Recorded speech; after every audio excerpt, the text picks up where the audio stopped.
Good morning, everyone. This is Sally with Disabled Advantage. I've been thinking for a while about starting a Walking with Me in Austin series where I make videos while I'm on a walk with Austin. We live in a really safe area, so the distraction factor of like road traffic and such is not a deal out here. This is my first one, and to be honest with you guys, I am not sure what to talk about. A lot of thoughts kind of float through my head when I walk Austin, so I can't guarantee these are going to be in any structured order, but just gonna share with you guys what I'm thinking that day, what pops into my head while I'm walking Austin, and also share with you a little bit about where we're walking and why we're doing what we're doing. I would love your feedback on if this is something you enjoyed listening to and watching. If there is a topic you'd like to hear me talk about. I know the trends, which is really hard for me, but I know the trend lately is that people want more video and more audio that they can listen to, as opposed to things to read. And the reason that's hard for me is that I love writing. My blog posts are very long, and it's because I really enjoy writing. I really enjoy explaining things. It's hard for me to write very short blog posts, which you have encountered if you've been on my website or on Robbie and Austin's website page. But I'm going to try the video thing and see if it reaches people and helps people, and that will make it worthwhile. So if there is something you'd like to hear me talk about, or you have a question about how I train or how Disabled Advantage operates, put it in the comments so that I can learn and grow in ways that better serve you guys. So here goes. Austin and I, it's I think around 9 a.m. here, and it claims to be 63 outside with about 85% humidity, and I can feel it. It feels not 63 out here. It feels a bit like walking in a swamp with just like a touch of cool air, and I'm trying to get back into a good walking rhythm with Austin. So here in Missouri, we have sort of all 4 seasons, but those seasons dictate when I can be outside, when I need to exercise Austin, and they also dictate how it impacts my CRPS. So for those of you who don't know, I have full body CRPS, complex regional pain syndrome, so full body. It's worse in my right arm and my right leg, and I have both type 1 and type 2.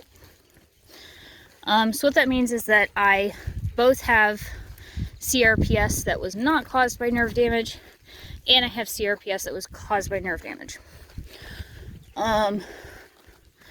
Okay, this is a good turning around point.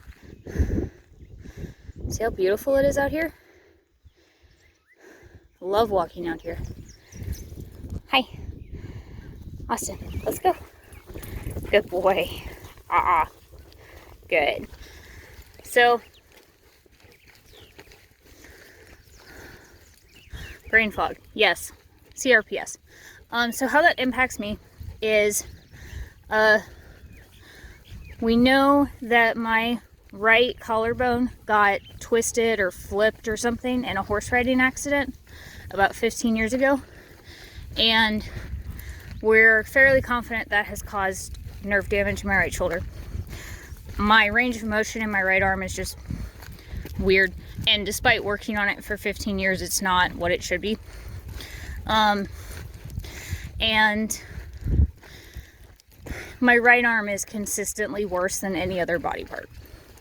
And recently it's also getting worse again, and I'm having to adapt to new levels of pain and spasms and tremors and new frequencies of all of those things in my right arm. And we think it's from doing disabled advantage, because there's so much computer work involved in what I do for disabled advantage that my right arm is my dominant arm. I'm doing a lot of mouse work, and it's just, it's just making everything worse. So I've been adapting to that. The other ways CRPS impacts me is that I am fully disabled. And you might be thinking, okay, so I'm on a walk right now that I know from, it's a routine walk. This walk that I'm on with Austin right now is 1.79 miles round trip. So you might be thinking, well, wait, how is she disabled if she's walking close to 2 miles? Walking close to 2 miles. And today, I don't feel that bad. So Austin doesn't even have any gear on. He's naked, essentially. We've got a banner on his leash so that even when he's off duty, he's still labeled as a service dog. The reason for that is in our state, there are certain misdemeanor crime codes for interfering with a service dog. And so we try to keep him labeled all the time so that if I have a problem, we're always able to say, yeah, but he was clearly labeled as a service animal. Luckily, nothing has happened, but abundance of caution. So how am I able to do this walk? Well, my CRPS causes full widespread pain throughout my entire body. I don't have zero pain days. I haven't had a zero pain day in about 12 years. My resting normal is an 8 out of 10 on the pain scale. And I know a lot of us in the chronic illness community make up our own pain scales and fatigue scales, and I 100% support all of those. However, in my own conversations with doctors out here, I have found that it is simpler to just say, I'm at an 8 out of 10 on y'all's universal pain scale, because I tried being creative and they didn't take me seriously. So I live at an 8 out of 10. I, every day, feel the burning pain, feel more tired than my healthy husband and my healthy friends. And I experience flares daily. Part of that is because my lifestyle's really active. Let's go. I don't like not being active. It's not good for my mental health. So I try to be as active as is allowed by the CRPS, but I am still in pain. I am still experiencing all the extra fun symptoms. So like right now, as I'm walking, because of the humidity, my hand, because of the humidity, my hand's kind of puffing up and swelling, and you can't really tell right now, but it's a little bit mottled in color, and it's really white on the back, and that's because of the humidity. And if I focus in on my pain for a second, my arms feel heavy, my right knee feels sharp, my legs feel a little bit like jello from activities I did yesterday, and my right shoulder feels heavy and burning, and I've actually got a wrist brace on today because this morning the pain in my wrist felt like my wrist was broken, and the brace helps that. So I do have all of these pain signals happening. And when I get back from this walk, when I'm actively doing something like this walk, I'm able to compartmentalize the pain and what I'm feeling unless it breaks through the normal noise until I get home. Once I get home, my brain sort of understands that I don't have to keep going. And then I'll get what I call firework spasms, where it feels like there's a bunch of fireworks going off in my legs. And I'll have a temperature regulation problem. So when I get home, right now I'm wearing a t-shirt and jeans. When I get home, I'm gonna have to change into, I'm gonna have to put a hoodie on, and I'm gonna have to lay under a blanket, and I'm gonna have to turn the fan on to keep Austin cool, and I'm gonna have to drink a protein shake. And the protein shake is to help me build up muscle after exercising, because one of my conditions, not the CRPS, but a different one, makes it really, really hard for me to maintain and build muscle tone.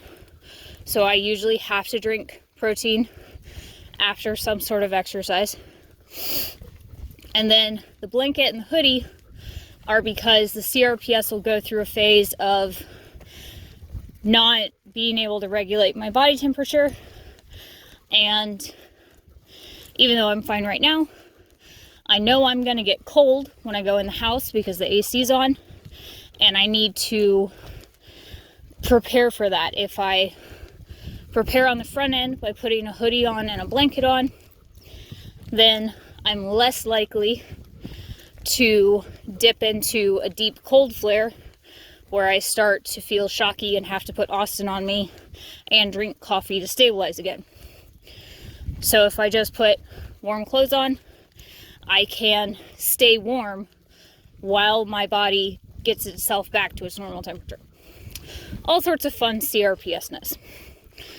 So walking with CRPS is hard, and there's definitely some days where it doesn't happen.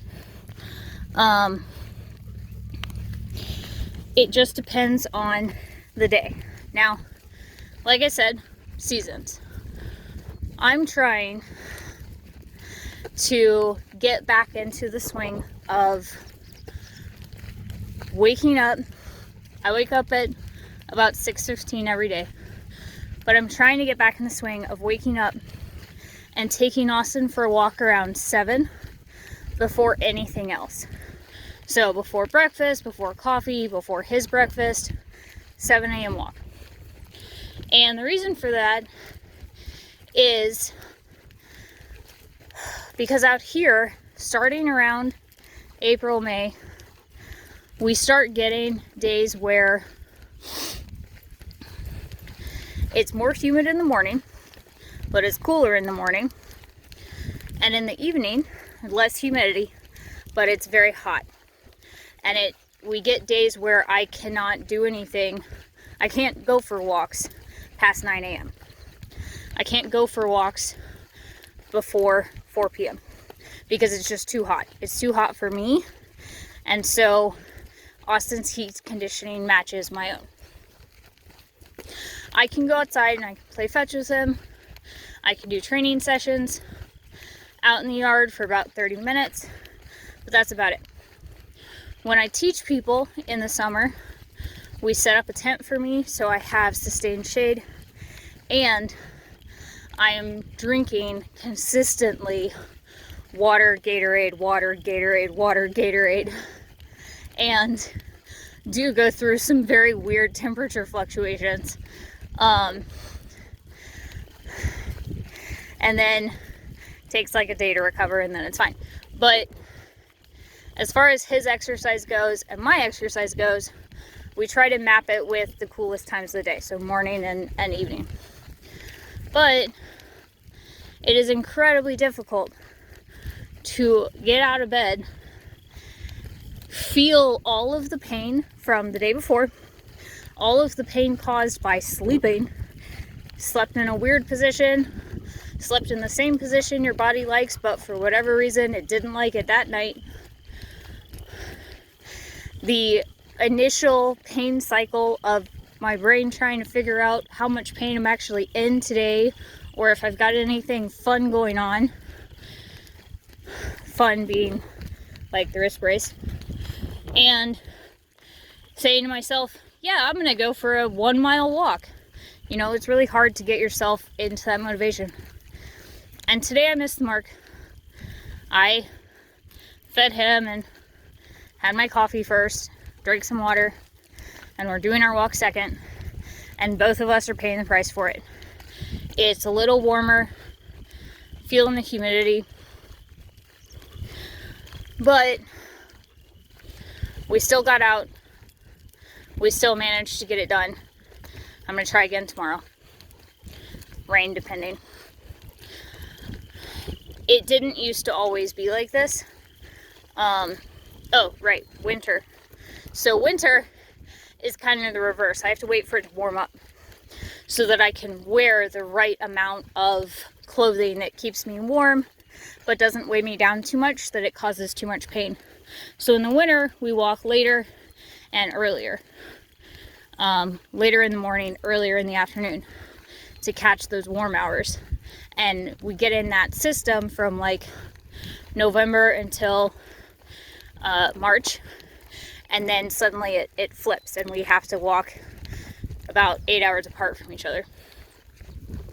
It's a hard system to get back in the swing of. And last summer, I was derailed by a knee injury. And so my brain lost a lot of the mental conditioning for this is possible, you are capable.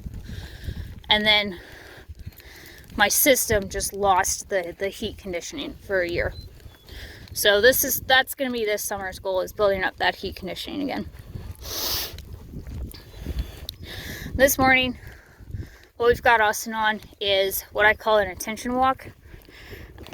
He's on a hands-free leash, and I haven't really communicated with him a whole lot. He's listening to the leash. So if the leash tightens, he stops and backs up a little bit. And then when we're walking, his goal is to keep the leash loose. If he feels me and feels the leash, it's his job to pay attention and catch up to what we're doing. Or the leash gives him a correction because he's not moving the same speed that I am. This is a good walk for my team to start with because it helps prime his brain for paying attention to me. For him personally, this is sometimes better than heel because he does heel so much for his job that he does it on autopilot, whereas this asks him to actually pay attention to me better.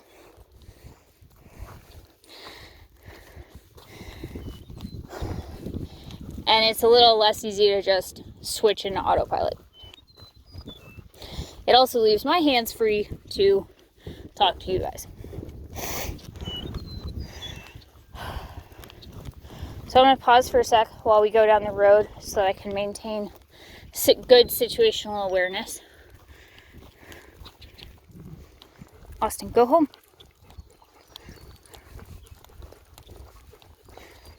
Good, go home. Good boy. Okay, but I want to make it really clear to you guys that this is not a routine I developed in like a month. This routine definitely took me a solid 1 to 2 years to develop, and there are plenty of years where I have setbacks and have to regrow it. Oh boy, okay. So it's also spring here. Austin, heel. And I'm coming down my driveway. These are our neighbors. We've got a herd of bulls, and then over there on the left, right there, we've got three calves. We have 3 calves who are pretty curious. So I'm actually going to hug closer to the bulls just in case a mama appears out of nowhere. And I called Austin to heel. Hey guys. I love the new calves of spring, but you always got to be respectful of if they're going to be too curious or startle, or if mom's gonna appear out of the creek bed somewhere. Hey guys. And believe it or not, the bulls are actually safer to be close to than mamas and babies. These guys see a lot of Austin, and that fence line goes up against our yard, so they're pretty used to him. So this routine took me about 2 years to develop. And when I first started walking with CRPS, I really only walked up and down our driveway, and then built up to walking to a cemetery that's a little ways down the road, but is still only a 10-minute walk, and then built up to walking further and further. But it took a very long time. It took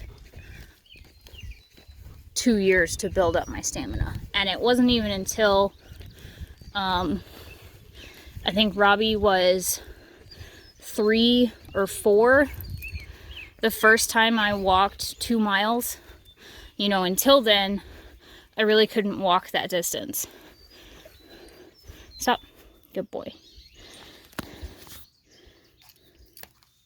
So Austin's still a little fixated on these baby calves.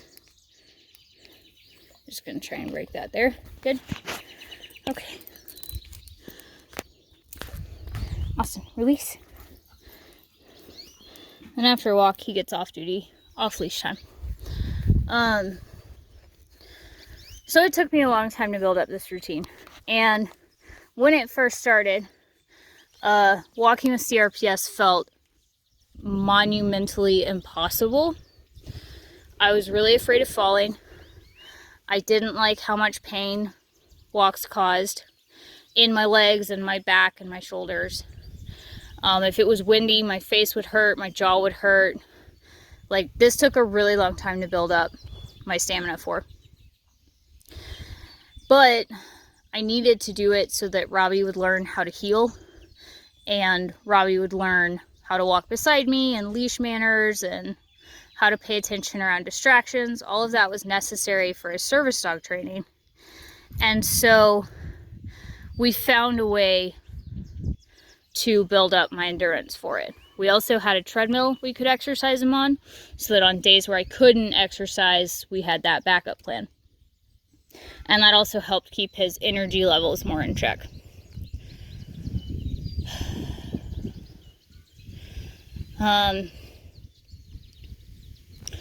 So this is not something that happened overnight by any means. And, you know, like I said, it still took 3 or 4 years before I was able to walk further than a mile. And the biggest thing that, you know, I struggled with was that I always told people that there was no point in exercising for CRPS or with CRPS, because if I got a flare, I was just gonna go down.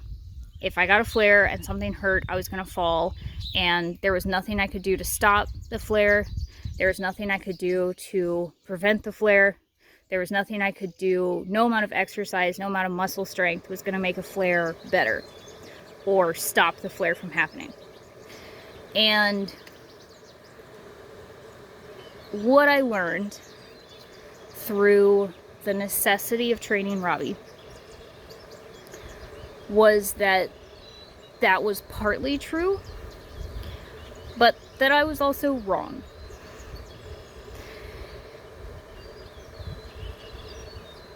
Does exercising make my CRPS flare up? Yes. Does exercising cause flares sometimes? Yes. Does my CRPS and does exercise sometimes lead to me falling down? Yes. Does exercise put me in very difficult positions sometimes? Yes. Let me explain that one. We live literally in the middle of nowhere. So when I make the decision to go for a walk, I have to know or have the willpower to walk regardless of how much pain I'm in. I have been on more walks than I can count where first leg of the walk was fine, getting ready to turn around, and out of nowhere, like I've gotten a lot better at predicting where my line is and knowing when to turn around and head home, but occasionally I still get surprised. And I'll get surprised and I'll get hit with a sudden jolt of pain, or I have a genetic disorder that makes my ligaments move, tendons, muscles move out of place, and that happens at random. And so I've been on walks where that happens, and then the CRPS picks up on it and ramps my pain way up, and I'll be a mile from home. And so I've had to learn how to just walk home at a 10 and higher of pain because there's no option. And if you live in the city, that's probably not your reality. It is very much my reality out here. It would take my husband a long time to drive back home and pick me up. So anytime I go for a walk, I have to have the mental confidence of whatever happens, me and my dog have got this. And it did take me a very long time to teach my brain to get over that fear.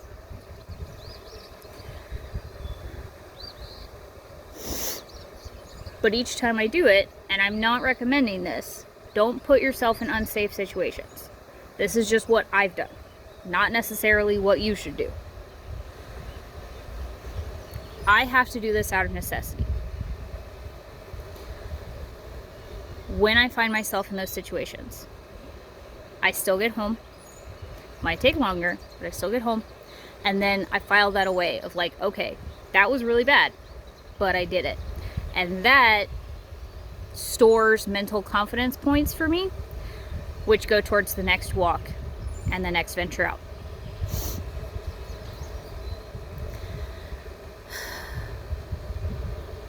Does exercising with CRPS look different from exercising with a different chronic illness or as a healthy person? Yes. When I do walks, it's almost never I did reliably 1 mile every day.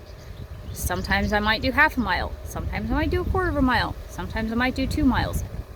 It really just depends on the day and the moment. And I also have to listen to my dog. Both Robbie and Austin have learned how to pick up on subtle signs that my body gives off that I may not recognize. So I've been on walks where I've felt fine, but they have been like, no, we need to turn back. And I listen to that. And might take 5 minutes, might take 1 minute, but we're turning back and suddenly something ramps up. They saw the signs coming before I did, and so it was good that I listened to them.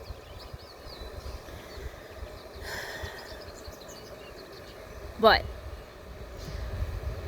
is exercising, and second point to that, when I do strengthening,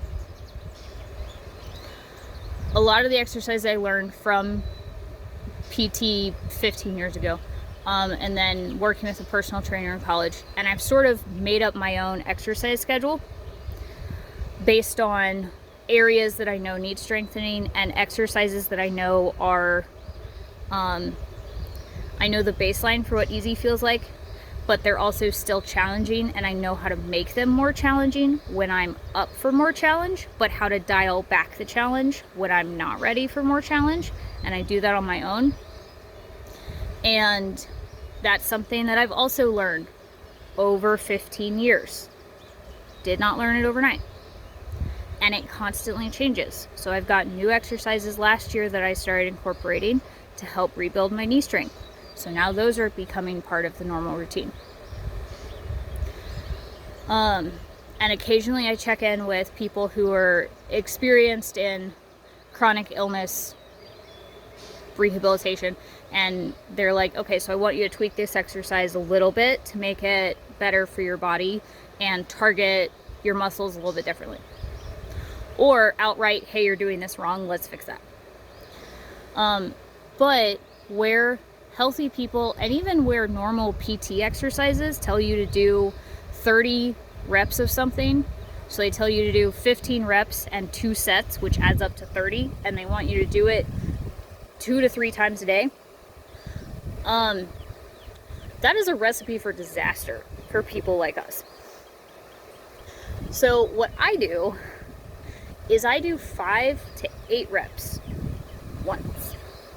And for my body, with my pain, that is the right amount. And that's something that I don't think a lot of people talk about, is that it's okay to shorten your exercise to fit your chronic illness.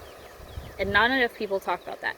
And that is the right amount of exercise for me. It allows me to build muscle. It allows me to increase my balance without overloading my body completely. And I only do it twice a week. I don't do it every day. I don't do it 2 to 3 times a day. I've tried it as a part of recommended PT, and I fell down more times in a day than I do on a regular basis with my normal pain levels. So that was a sign to me that it was a really bad idea. However, is exercising, finding some way to exercise with CRPS worth it? Yes. You're gonna have to find a way to exercise that works for you. And what worked for me was training a dog. And so that's what I recommend for people, because it gives you something to focus on besides your CRPS. And so it's not like, oh, I have to go on a walk. This is boring. It hurts. It's, oh, my friend needs a walk. We're going to go together. We're going to do what we can. And that's going to be good enough. And then he's going to run on the treadmill later. And then also the attached skills of, hand dexterity comes from learning leash skills, and stamina comes from doing training sessions, and you learn how to use your voice in different ways, and all of that contributes to your overall well-being and stability. But back to exercise specifically, like walking, doing strengthening, stuff like that.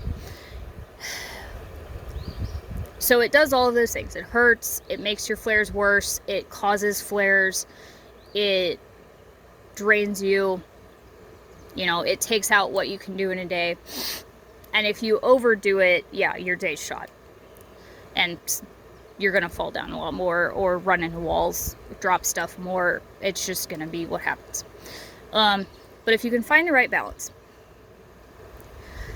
doing a little bit does help slowly build up your balance, your muscle strength. And why that's important is that working with a service dog is very beneficial for balance. But if your balance is 100% terrible, your service dog isn't necessarily going to be a good fit for you. You have to be able to have some degree of balance and work in concert with your service dog. And I'll try and talk about that more in depth in another post.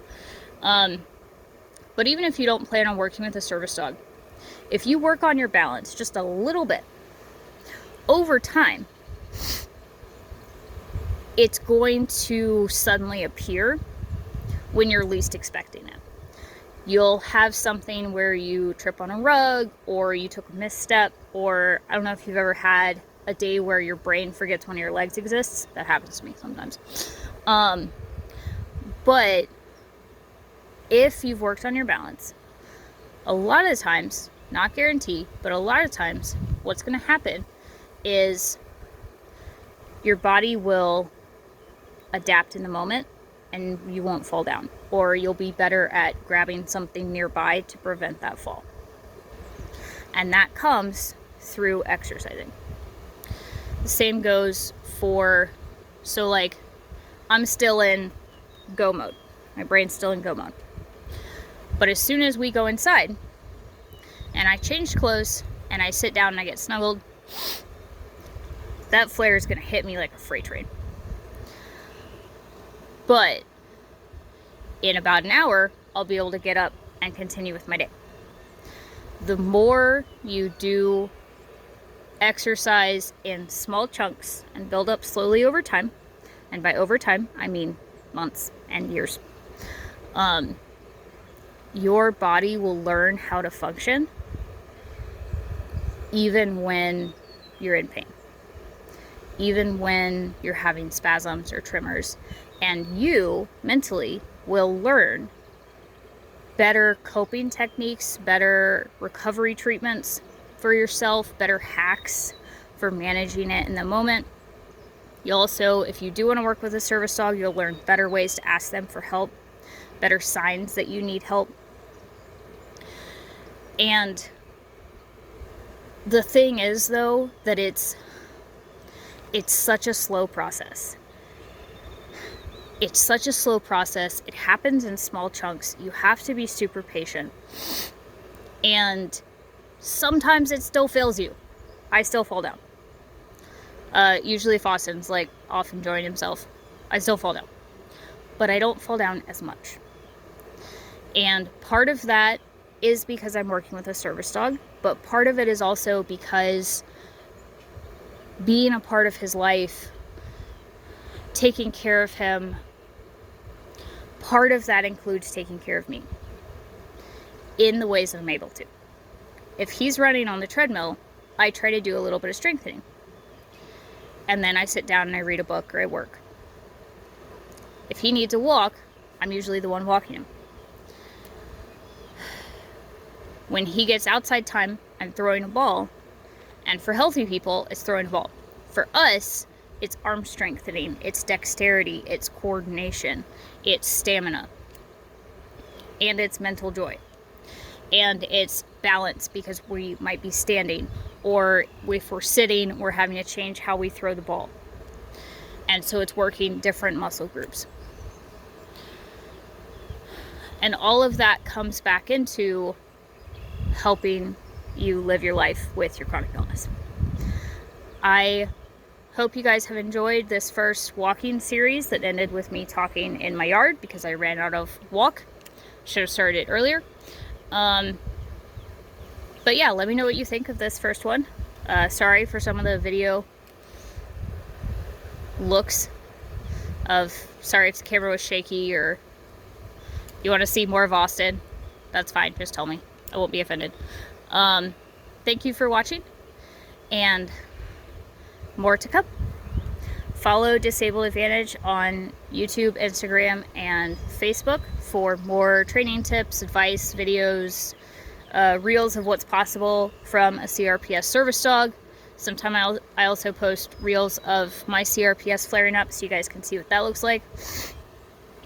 I really need to go sit down, take a break, drink some water, drink protein shake. It is a really pretty day out here though.